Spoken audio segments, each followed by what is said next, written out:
Over a lot of southeastern Vancouver Island, there is no old growth forest left. It's the greatest concentration of privately owned land in British Columbia. It featured some of the earliest and most extensive and a lot of the most intensive logging in British Columbia. And as a consequence, it's a part of the province that has the smallest amount of old growth forest left. Over southeastern Vancouver Island, if we want old growth forest, almost everywhere, we're going to have to set aside some of the older, more productive second growth forest and just wait. And that's what they're doing in the Cumberland Community Forest.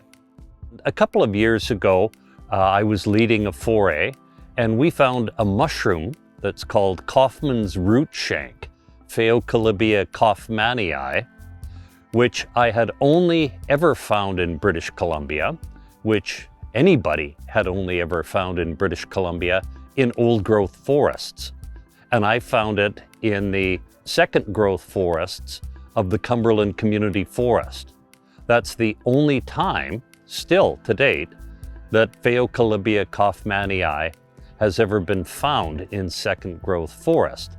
And I think that's because these forests have some of the attributes that we associate with old growth forests. They have some big trees. They have some fairly old trees. They have some large logs on the ground. So I think these are second growth forests, absolutely, but they've got enough of a good head start on becoming old growth forests that they can support an old growth forest associated species like Kaufmann's Rootshank.